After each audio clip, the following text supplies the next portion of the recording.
What's up, y'all? First, I want to give a shout out to EA for sponsoring this video. Today, we're going to take a look at the replay editor in season 2 and the new features that are coming to the editor. So let's get started.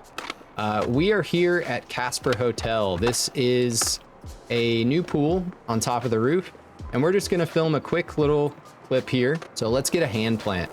We'll do one of the new hand plants and tweak them out. We got our trick. And now we want to enter the replay editor. You can just long press the Windows key on the Xbox controller. It's the same button that opens your map, you just hold it a little bit longer. You're going to go into the instant replay. This is a streamlined editor. It's one of 2 modes that you can edit in. The other one is the advanced mode where you have keyframes. But this editor is more for just quick exports. You have gameplay, head, board, free camera, and a tripod camera.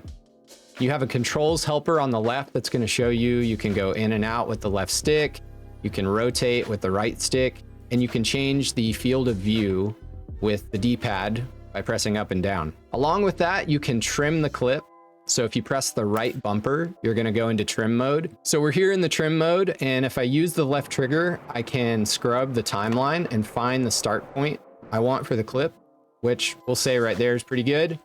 And if you use left on the D-pad, you can set the trim start. So you'll see it moves the timeline back. And then I want to find the end of this clip too. So I'll just scrub with the right trigger until I find the point where I want the clip to stop, which is maybe about right there. And then I press right on the D-pad to set the end point.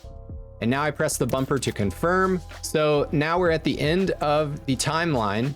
And if I hold A, it'll go back to the start. And let's just move to the gameplay camera here. I can hide the UI by clicking in the left stick and pressing A to play.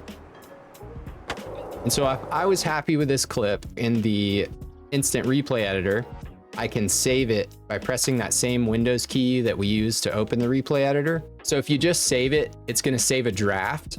But if you click export on PC, it's going to go to your app data folder. And here, I'll do this real quick and show you. You can see once it exports, video exported to your app data folder, you can actually hit A and it's going to open that folder on your PC. If you're on console, it's going to export to the console in a different way, but this is great for PC players who are struggling to find that app data folder. That's your instant replay, your quick, streamlined way to get replays. But everyone's here because they want to use keyframes. So if you hit X, you're going to go into the advanced edit. So you'll see there's 3 sub modes in the advanced edit. You have trim. If you hit the bumper, you go to keyframes. And if you hit the bumper again, you go to save export. So here in the trim mode, we already trimmed our clip in the instant replay. But if I was editing this for the first time, I would just go straight to advanced editor and trim here. But we already have this clip trimmed.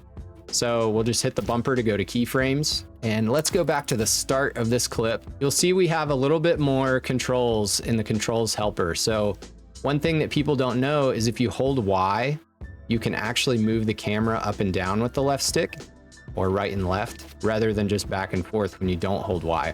So that's really cool. If you hold Y and use the D-pad up and down, you can change the field of view.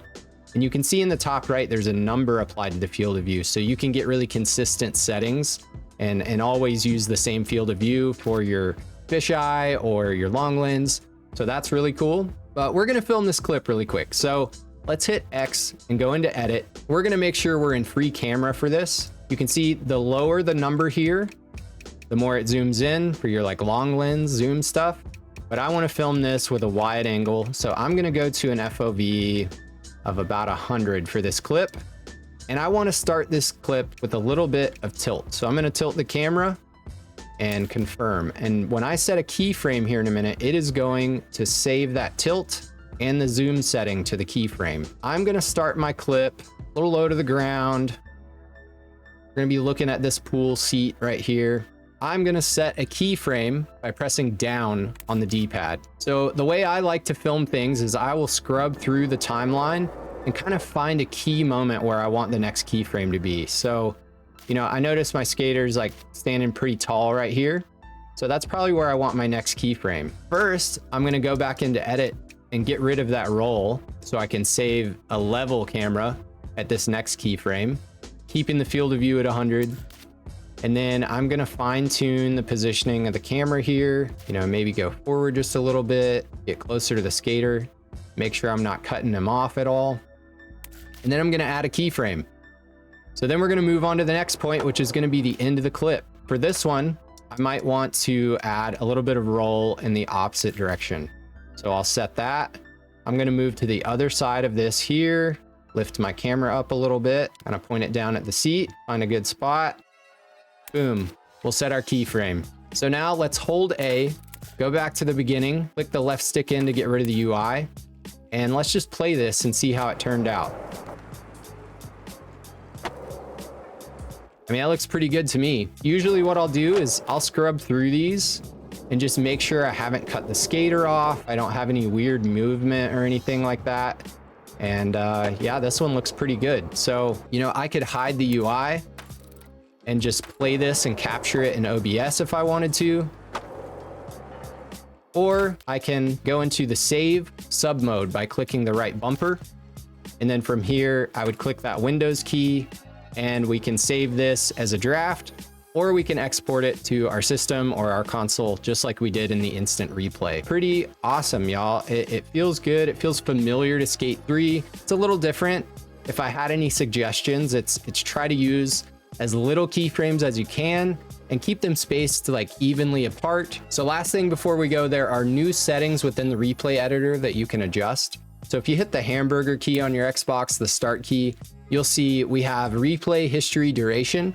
So you can change how long the recording is that you can trim through. You have a replay seek speed. So this is how fast you can scrub through the timeline. Playback speed. This is useful if you want to do ramped slow-mos and stuff. You could record in slow motion and then in a third-party editing app, you can speed that up and slow it down more freely and get ramped slow-mo. Player filtering is the huge one. So you can hide players from replays now.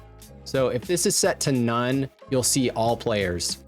You can filter friends only, so you can hide everybody except your friends, or you can hide all, you can filter all, and you will not see anybody except yourself, this is such a cool addition. Key snap range. So this is how close together you can set keyframes. You have some good adjustments on the slider. I had mine at 0. I don't really find myself needing to put them that close together, but I just have it at 0. You can change your export settings. So you can export to MP4 or you can export to WebM. You can change your frame rate in your export.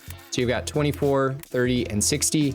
You can change your resolution all the way from 360p to 4K. You can change some camera settings. So invert how your camera reacts when you move the sticks. You can change the sensitivity of your horizontal and your vertical inputs. Free camera movement speed. So you can slow down or speed up how fast your camera moves when you use the left stick. And then zoom speed. This is how fast your zoom goes in and out when you use the D-pad to zoom in and out. So yeah, that about covers it, y'all.